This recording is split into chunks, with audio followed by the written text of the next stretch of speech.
사돈, 솔직히 갈비찜 몇 번 안 해보셨죠? 간은 세고 고기는 질기고. 그때였습니다. 남씨는 식탁에 숟가락을 탁 하고 내려놓고 사돈을 바라봤습니다. 더는 참을 수 없다는 생각이 들었죠. 사돈, 참 대단하시네요. 네? 왜 갑자기? 지금 내 앞에서도 이렇게 무례하신데 우리 지연이가 시댁에서 어떤 대접을 받았을지 뻔히 보이네요. 순간 사돈의 얼굴이 굳어졌습니다. 딸 지연이와 사위도 놀란 듯 젓가락질을 멈췄죠. 식탁 위로 무거운 정적이 내려앉았습니다. 아니, 갑자기 무슨 말이에요? 내가 며느리한테 얼마나 잘해줬는데. 나만큼 잘하는 사람이 어디 있다고 그래요. 밥 한 끼 제대로 못하는 애를 데려다가 이만큼이나 가르쳐서 사람 만들었는데. 뭐라고요? 종처럼 부려먹으셨으면서 잘해주셨다고요? 남씨의 목소리가 한 톤 높아졌습니다. 그럼요. 맨 처음에 지연이가 시집 왔을 때 얼마나 미숙했는데요. 원래 살림 배울 때 고생하는 법이에요. 사돈은 마치 자신이 대단한 은혜라도 베풀어 준 것처럼 목소리를 높였습니다. 남씨는 헛웃음이 나왔습니다. 참았다고요? 대체 누가 참은 건데요? 이번 사연의 주인공은 63세 남경숙 씨입니다. 평범한 일상 속에서 찾아온 특별한 날, 그녀는 딸의 생일을 맞아 분주히 움직이고 있었죠. 하지만 그날은 단순한 축하의 자리가 아닌 오랫동안 쌓아온 인내가 무너지는 순간이 되고 말았습니다. 남씨는 딸의 생일을 위해 새벽부터 준비를 시작했습니다. 전날 장을 보면서 딸아이가 좋아하는 재료들을 하나하나 고르던 기억이 떠올랐죠. 미역국에 넣을 조갯살도 가장 싱싱한 걸로 골랐고 갈비찜에 쓸 고기도 기왕이면 좋은 걸로 샀습니다. 우리 지연이 입맛은 아직도 그대로네. 남씨는 방금 썰어놓은 당근을 보며 웃음을 지었습니다. 지연이가 어렸을 때는 당근을 얼마나 싫어했었는지 잡채에서 하나하나 골라내던 모습이 떠올랐죠. 어린 시절에는 지연아, 당근 안 먹으면 토끼처럼 예쁜 눈을 가질 수 없어. 라고 달래가며 먹였던 기억도 났습니다. 그런데 이제는 제법 맛있게 먹는다며 오히려 더 넣어달라고 할 정도로 변했습니다. 딸이 결혼한 지 얼마 되지 않았을 때였습니다. 퇴근 후 집에 들른 지연이가 어머니를 붙잡고 한참을 이야기를 나누더니 조심스레 입을 열었죠. 그날의 대화가 후에 이어질 복잡한 관계의 시작이 될 줄은 그때는 몰랐습니다. 엄마, 그게 시어머니가 요즘 많이 힘들어하세요. 평소 밝은 목소리로 이야기하던 딸의 표정이 왠지 무거워 보여 걱정스러운 마음에 물었습니다. 왜? 무슨 일 있니? 요즘 장사가 너무 안 된대요. 월세도 너무 비싸고 가게 문 닫아야 할지도 모른다고 하시는데 딸의 목소리에는 안타까움이 가득했습니다. 지연이는 원래 마음이 여린 아이였죠. 어릴 때도 길가에 떠도는 고양이만 봐도 눈물을 글썽이던 아이였습니다. 그래서 혹시 우리 건물 2층으로 가게를 옮기면 어떨까 해서요. 월세를 조금만 받으면 안 될까요? 남씨는 딸의 말이 채 끝나기도 전에 고개를 끄덕였습니다. 가족끼리 어려울 때 돕는 게 당연하다고 생각했죠. 게다가 딸이 시집간 지 얼마 되지도 않았는데 딸의 시어머니가 장사 때문에 고생하신다는 말을 어찌 그냥 듣고만 있을 수 있었겠습니까? 그래, 그게 좋겠다. 가족끼리 힘들 때 도와야지. 어려운 시기만 넘기면 되는 거 아니겠니? 그때 지연이가 얼마나 좋아했었는지 모릅니다. 평소 조용한 성격인데도 엄마의 목에 매달려 좋아했죠. 엄마, 정말요? 어머님이 얼마나 좋아하실지 몰라요. 요즘 맨날 한숨만 쉬시더니. 그렇게 시작된 일이었습니다. 처음에는 다들 좋았죠. 사돈은 고마워하며 열심히 장사를 했고, 딸 지연이도 어머니가 솜씨가 좋아서 가끔 맛있는 음식을 많이 해주신다며 좋아했습니다. 아마 그때가 가장 좋았던 시기였을 겁니다. 남씨도 건물에 들를 때면 사돈이 직접 삶은 오리고기를 싸주곤 했죠. 하지만 시간이 흐를수록 상황이 달라졌습니다. 어느 순간부터 사돈의 태도가 조금씩 당연하다는 듯 변하기 시작했죠. 처음에는 작은 변화였습니다. 사돈, 이번 달은 장사가 안 돼서 나중에 드릴게요. 하며 월세를 조금 늦게 내더니 나중에는 아예 밀리는 게 당연해졌죠. 사돈은 고마워하는 기색은 점점 사라지고 오히려 당연하다는 듯한 태도를 보이기 시작했습니다. 건물에 들를 때도 예전처럼 반갑게 맞아주지 않았죠. 오히려 또 월세 받으러 오셨어요. 하는 듯한 눈빛을 보내곤 했습니다. 처음에는 사돈이 장사가 잘 되면 우리 지연이도 편하게 살겠지라는 생각으로 시작했던 일이었는데, 그게 오히려 독이 되어 돌아올 줄은 몰랐습니다. 주변 상인들은 월세를 제때 내지 못해 쫓겨나기도 했지만 사돈의 가게는 그대로 있었죠. 오히려 그게 더 문제였는지도 모릅니다. 얼마 전에는 지연이를 통해 또 말을 전해왔습니다. 딸의 목소리에서 긴장감이 느껴졌죠. 엄마, 어머님이 혹시 월세를 더 깎아주실 수 있냐고. 이미 주변 상가의 월세와 비교하면 80%나 싸게 받고 있는데도 더 깎아달라는 말에 남씨는 할 말을 잃었습니다. 그제서야 깨달았죠. 자신이 너무 펑펑 퍼주기만 했다는 걸요. 사돈은 이미 그것조차 당연하게 여기고 있었습니다. 오늘 아침도 그런 생각을 하면서 음식을 준비하고 있었습니다. 미역국에서 구수한 향이 올라오고 갈비찜도 거의 다 되어갈 무렵이었죠. 엄마, 우리 도착했어요. 현관문이 열리고 딸의 목소리가 들렸습니다. 그리고 바로 뒤에 사돈의 목소리가 따라 들려왔죠. 아이고, 문 앞에서부터 냄새가 좋네. 남씨는 깊게 숨을 들이마셨습니다. 이제 시작이겠구나 하는 생각이 들었죠. 오늘 하루는 참 길어질 것 같았습니다. 현관에서 들리는 구두 소리를 들으며 남씨는 마음을 다잡았습니다. 딸의 부탁으로 시작된 일이 이렇게 될 줄은 몰랐죠. 그때는 몰랐습니다. 오늘 이 생일상이 그동안 쌓아왔던 모든 감정이 폭발하는 계기가 될 줄은요. 남씨는 현관으로 나가 딸과 사돈을 맞이했습니다. 지연이가 반가운 얼굴로 안겨오는데 그 뒤로 사돈이 집 안을 이리저리 살피는 게 보였죠. 어머, 사돈 오랜만이에요.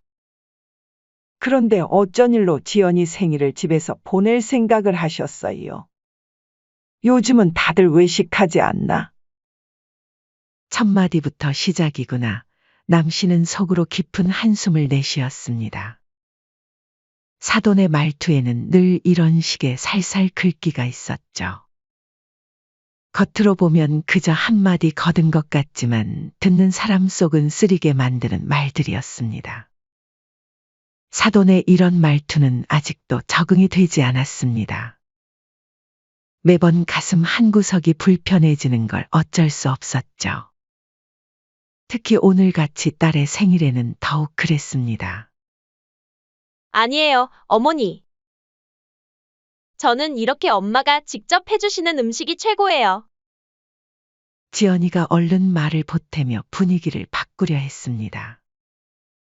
그 모습을 보며 남씨는 마음이 아팠죠. 딸이 이렇게 양쪽 사이에서 중재하려 애쓰는 모습을 보는 게 가장 힘들었습니다. 하지만 사돈은 이미 거실로 들어서며 이것저것 살펴보고 있었죠.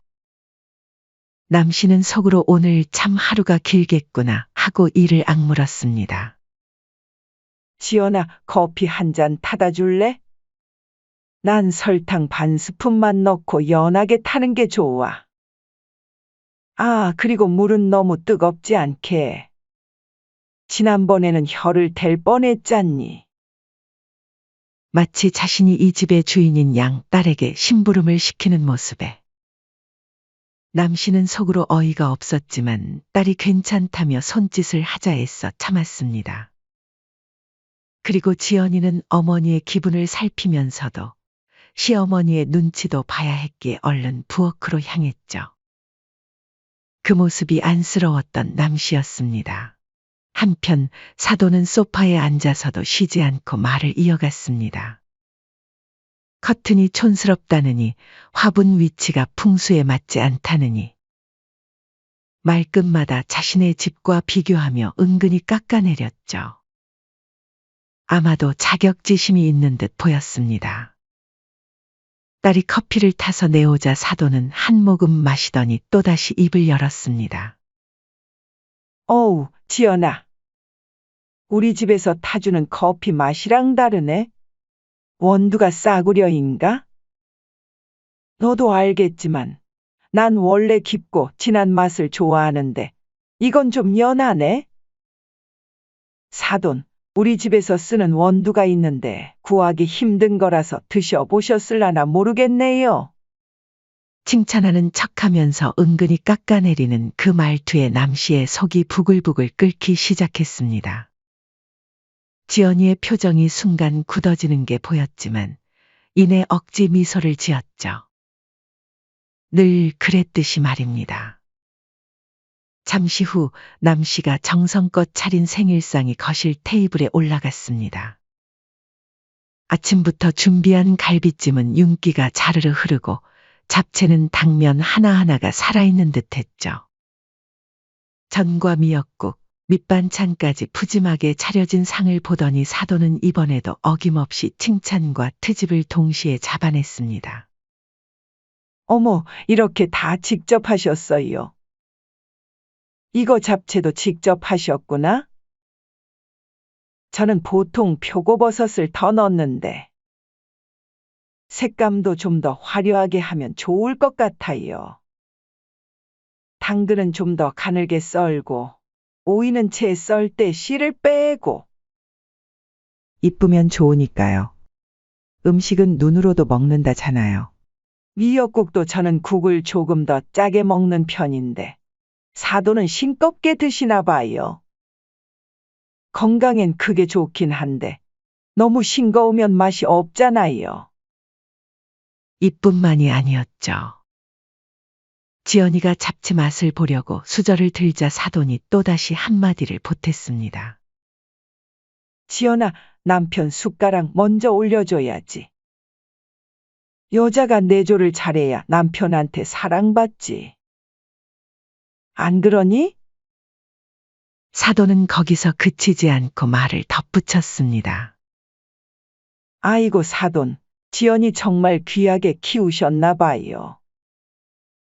이런 것도 모르고. 우리 때는 시집 오기 전에 이런 거 다 배웠는데. 대체 어느 시대에서 살다 오신 거예요? 지금은 2025년입니다. 쓸데없는 소리 마시고 어서 드시죠. 쓸데없는 소리라니요. 은근히 비꼬는 말투에 남씨의 손끝이 파르르 떨렸습니다. 귀하게 키웠다는 말 속에 담긴 의미를 모르는 게 아니었죠. 너무 귀하게 키워서 눈치가 없다는 뜻이 분명했습니다. 식사가 이어지는 동안에도 사돈의 입에서는 끊임없이 잔소리가 이어졌습니다. 음식 하나하나에 대해 이러쿵저러쿵 평가하고 자신의 방식이 더 낫다는 걸 강조하느라 정작 식사를 제대로 하지도 못했죠. 남 씨는 젓가락을 든 손에 힘이 들어가는 걸 느꼈습니다. 오랫동안 참아왔던 모든 순간들이 주마등처럼 스쳐 지나갔죠. 처음에는 그저 며느리를 향한 걱정에서 비롯된 말들이라 생각했습니다. 하지만 시간이 지날수록 그게 아니란 걸 알게 됐죠. 단순한 걱정이 아닌 은근한 공격이었다는 것을요. 어머니, 케이크 드셔보세요. 제가 좋아하는 가게 건데. 지연이가 긴장된 분위기를 풀어보려 케이크를 권했지만 사돈은 그마저도 놓치지 않았습니다. 요즘 애들은 다 이런 비싼 케이크만 좋아하지. 우리 때는 그냥 수제 케이크로도 충분했는데. 사치스러워졌어, 다들. 그게 다 남편 등골 빼먹는 건지 모른다니까? 남 씨는 그 순간 더는 참기 힘들다는 걸 느꼈습니다. 이제는 터질 것 같았죠. 생일상에서조차 딸을 편하게 해주지 않는 사돈을 보며 그동안 지연이가 얼마나 힘들었을지 가슴이 아려왔습니다. 그 순간 사돈이 갈비찜을 집어들며 또 한마디를 했습니다. 이거 고기 양념은 좀 더 진했으면 했을 텐데. 우리 집은 항상 간을 세게 해서 손님들이 맛있다고 그렇게 칭찬한답니다. 사돈, 솔직히 이거 몇 번 안 해보셨죠? 그때였습니다. 남 씨는 조용히 숟가락을 내려놓고 사돈을 바라봤습니다. 더는 참을 수 없다는 생각이 들었죠. 사돈, 참 대단하시네요. 네? 왜 갑자기?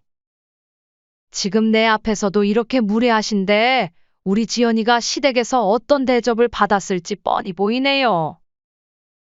순간 사돈의 얼굴이 굳어졌습니다. 지연이와 사위도 놀란 듯 숟가락질을 멈췄죠. 식탁 위로 무거운 정적이 내려앉았습니다. 아니, 갑자기 무슨 말이에요? 내가 며느리한테 얼마나 잘해줬는데. 나만큼 잘하는 사람이 어디 있다고 그래요. 밥 한 끼 제대로 못하는 애를 데려다가 이만큼이나 가르쳐서 사람 만들었는데. 뭐라고요? 잘해주셨다고요? 남 씨의 목소리가 한 톤 높아졌습니다. 그럼요. 맨 처음에 지연이가 시집 왔을 때 얼마나 미숙했는데요. 저라서 참은 거지 다른 사람이었으면 큰일 났어요. 사돈은 마치 자신이 대단한 은혜라도 베풀어 준 것처럼 목소리를 높였습니다. 남 씨는 헛웃음이 나왔습니다. 참았다고요? 대체 누가 참은 건데요? 월세도 제대로 못 내는 사돈한테 한마디도 안 한 제가 참은 거죠. 사돈의 얼굴이 순간 붉어졌습니다. 여기서 월세 얘기가 왜 나옵니까? 가족한테 장사 자리 내어주고 월세 받는 게 그렇게 자랑스러우세요. 지금 뭐라 하신 거예요? 자랑스럽냐고요? 네, 맞아요. 사돈께서는 건물주라고 우스대시면서 정작 어려운 사돈한테는 월세 꼬박꼬박 받으시잖아요. 다들 뒤에서 수군거려요.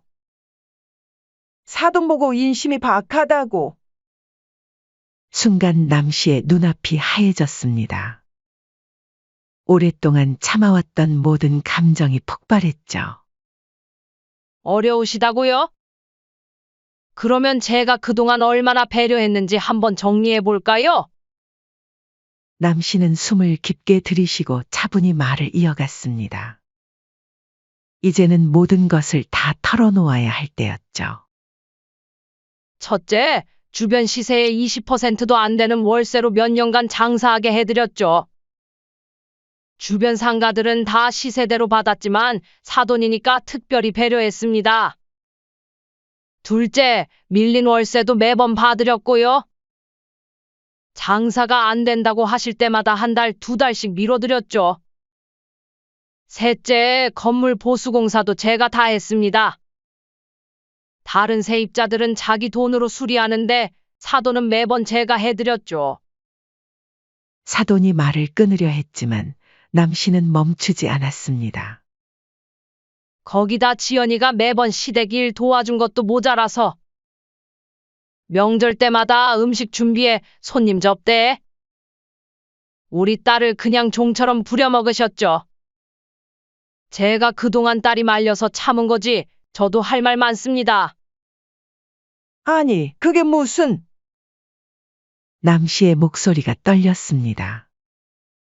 그동안 딸에게 해주지 못한 말들이 한꺼번에 쏟아져 나왔죠. 그리고 장사가 안 돼서 월세 밀렸다고요? 장사가 잘 될 때는 주신 것처럼 말씀하시네요? 지연이가 고개를 숙였습니다. 그동안 말하지 못했던 현실이 하나둘 드러나는 게 부끄러웠던 걸까요? 그리고 이제는 월세마저 더 깎아달라고 하시더라고요? 정말 염치 없다는 생각밖에 안 들더라고요. 이제부터는 확실히 하고 싶어요. 더 이상 우리 딸이 눈치 보면서 참고만 살게 하고 싶지 않아요. 남씨는 휴대폰을 꺼내며 말했습니다. 지금 바로 부동산에 연락해서 계약서 다시 쓰시죠? 시세대로요. 아니면 한 달 안에 나가시든지. 지금 협박하시는 거예요? 협박이요? 제가 지금까지 배려해드린 걸 바로잡는 게 협박이라고 하시니 참 서글프네요. 사돈이 그렇게 생각하신다면 이제부터는 정말 건물주와 세입자로만 만나야겠어요. 사돈은 더 이상 아무 말도 하지 못했습니다. 그동안의 적반하장이 무색하게 이제는 한마디도 못하고 앉아 있었죠. 방금 전까지 큰 소리치던 모습은 온데간데 없이 사라졌습니다. 어머니, 지연이가 조심스레 시어머니를 불렀지만 사돈은 고개를 푹 숙인 채 그대로 있었습니다. 이제야 자신이 얼마나 큰 실수를 했는지 깨달은 걸까요? 미안하다, 지연아. 남씨는 딸의 손을 꼭 잡았습니다. 엄마가 여태 눈치채지 못했어. 내가 얼마나 힘들었을지. 이제 다 알았으니까 너 혼자 고생하지 마. 지연이의 눈에서 눈물이 흘러내렸습니다. 오랫동안 참아왔던 눈물이었을까요? 식탁 위의 생일상은 엉망이 되어 있었지만 남씨의 마음은 오히려 홀가분했습니다. 사돈은 그대로 굳어버린 채 아무 말도 하지 못했습니다. 이제는 더 이상 억지를 쓸 수도 큰 소리도 칠 수 없었죠. 결국 조용히 자리에서 일어나 현관으로 향했습니다. 발걸음 소리가 멀어지고 현관문이 닫히는 소리가 들렸습니다. 그제서야 지연이가 참았던 울음을 터뜨렸죠. 엄마, 미안해요. 내가 진작 말할 걸 그랬어요. 괜히 가족끼리 불화의 씨앗이 될까봐 걱정됐거든요. 사실 저 많이 힘들었어요. 아니야, 너가 착해서 그런 거지. 이제 다 괜찮아. 남씨는 딸을 꼭 안아주었습니다. 이제 돌이킬 수 없는 강을 건넜다는 걸 알았지만 후회는 없었습니다. 오히려 더 일찍 이렇게 하지 않은 것이 후회될 뿐이었죠. 남씨는 마음속으로 다짐했습니다. 이제부터는 달라질 거라고. 더 이상 딸이 혼자 고생하게 하지 않겠다고. 며칠 후 남씨는 휴대폰을 들고 한참을 망설였습니다. 이제는 정말 돌이킬 수 없는 결정을 해야 할 때였죠. 사돈, 말씀드린 대로 이제부터 월세 정상적으로 받을 거예요. 내일부터 부동산 통해서 계약서 다시 쓰세요. 전화기 너머로 잠시 정적이 흘렀습니다. 그리고 곧 사돈의 놀란 목소리가 들렸죠. 아니, 사돈. 정말 1억이에요? 이제라도 제대로 된 값을 치르셔야죠. 남 씨의 목소리는 단호했습니다. 이미 결심한 일이었기에 흔들림이 없었죠. 아니, 이렇게 통보하시면 어떡해요? 안 그래도 장사도 잘 안 돼서 힘든데. 장사가 안 되시면 그만두시는 게 좋겠네요. 저는 충분히 도와드렸다고 생각해요. 제가 언제까지 봐드려야 합니까? 사돈의 목소리가 점점 높아졌습니다. 사돈, 너무한 거 아니에요? 우리 식구 아니에요? 가족이잖아요. 그 말에 남 씨는 쓴웃음이 났습니다. 지금까지 가족이라는 이름으로 얼마나 많은 것을 당연하게 여겼던가요. 우리 지연이를 힘들게 한 사람을 식구라고 생각할 수 있을까요? 그게 무슨 말씀이세요? 그날 이후 지연이한테 애기 다 들었습니다. 그동안 지연이가 얼마나 힘들어했는지 아세요? 매일같이 눈치 보고 시댁 일에 쫓기고 전화기 너머로 사돈의 거친 숨소리가 들렸습니다. 사돈, 우리 이제 서로 불편하게 지내지 말고 깔끔하게 정리해요. 정상 월세로 계약하시든지 아니면 나가시든지. 이러시면 안 돼요. 지금 장사가 너무 안 돼서 조금만 더 시간을 주세요. 그건 제가 알 바 아니에요. 이제부터 이 문제는 순수하게 건물주와 세입자 관계로만 가요. 남 씨는 단호하게 말을 잇습니다. 여하튼 내일 오전에 부동산에서 연락할 거예요. 시간 맞춰서 가세요. 그 말을 끝으로 전화를 끊었습니다. 손이 떨렸지만 후회는 없었죠.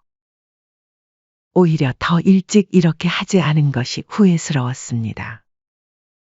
그날 저녁 지연이가 찾아왔습니다. 평소보다 안색이 좋아 보였죠. 엄마, 괜찮으세요? 왜 이렇게 늦게 왔니? 어머니가 오늘 하루 종일 울었대요. 남 씨는 차를 마시다 말고 딸을 바라봤습니다. 많이 속상해 하시더라고요. 자기가 잘못했다고. 그렇게 전해달라고 하더라고요. 그래? 네. 그동안 제가 힘들어했던 거. 미안하다고 하시네요. 지연이의 눈가에 눈물이 맺혔습니다. 남 씨는 쓴웃음을 지었습니다. 뒤늦은 사과가 무슨 의미가 있을까 싶었죠. 엄마, 혹시 계약은 진행하실 거죠? 이미 결정한 일이야. 이제 와서 마음 약해질 거 없어. 남 씨는 단호하게 말했습니다. 이제는 정말 달라져야 할 때였으니까요. 알아요. 그래도 어머니가 많이 반성하시는 것 같아서. 반성보다는 각성이 필요한 거야. 이제라도 제대로 된 관계를 만들어야지. 그리고 너도 너무 무르게 행동하지 말거라. 똑 부러지게 행동해야 무시 안 당하지. 그때 지연이의 휴대폰이 울렸습니다. 안사돈이었죠. 어머니가 내일 엄마 만나고 싶다고 하세요. 직접 사과드리고 싶다고. 남 씨는 잠시 생각에 잠겼습니다. 그리고 천천히 입을 열었죠. 좋아. 만나자고 해. 하지만 월세 건은 변함없어. 다음 날 카페에서 사돈을 만났습니다. 평소에 당당하던 모습은 온데간데 없이 사라져 있었죠. 사돈. 제가 잘못했습니다. 처음으로 사돈이 고개를 숙였습니다. 이제 와서 뭘요?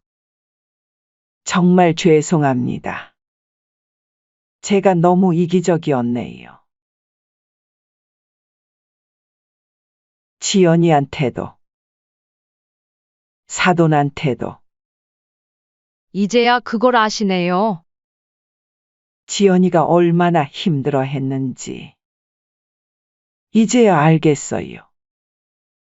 제가 너무 당연하게 생각했나 봐요. 남씨는 사돈을 물끄러미 바라봤습니다. 앞으로는 어떻게 하실 건가요?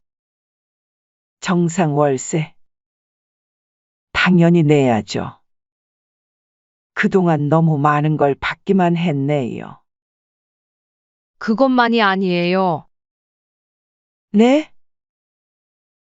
우리 지연이. 이제는 그만 고생시키세요. 그런 일이 있고 나서도 사돈 걱정을 하는 애입니다. 우리 딸 아니었으면 애초에 사돈께 이런 배려하지도 않았어요. 사돈의 눈에서 눈물이 흘러내렸습니다. 이제부터는 정말 그런 일 없을 겁니다. 남씨는 깊은 한숨을 내쉬었습니다. 말씀만으로는 안 돼요. 행동으로 보여주셔야죠. 네. 앞으로 지연이한테 잘할게요. 진짜로요. 그렇게 두 사람의 대화는 끝이 났습니다. 남씨는 집으로 돌아오는 길에 문득 하늘을 올려다봤습니다. 구름 한 점 없이 맑은 하늘이 펼쳐져 있었죠. 이제야 제대로 된 시작인가. 그날 이후로 많은 것이 달라졌습니다. 사돈은 약속대로 정상 월세를 내기 시작했고 지연이를 대하는 태도도 달라졌죠. 무엇보다 가장 큰 변화는 지연이의 표정이었습니다. 엄마, 요즘 어머니가 정말 많이 달라지셨어요. 어느 날 지연이가 활짝 웃으며 말했습니다. 그래? 잘 됐구나. 네, 이제는 제 의견도 존중해 주시고, 쉬는 것도 배려해 주시고, 남씨는 딸의 밝아진 얼굴을 보며 생각했습니다. 가끔은 관계의 단단한 매듭을 풀기 위해 강한 결단이 필요한 법이라고. 그리고 그것이 결국 모두를 위한 길이 될 수도 있다고 말이죠. 이제 남씨는 알았습니다. 진정한 가족이란 서로를 이용하는 것이 아닌 존중하는 것에서 시작된다는 것을. 그리고 그 존중은 때로는 단호한 결단에서 비롯될 수 있다는 것도 말이죠.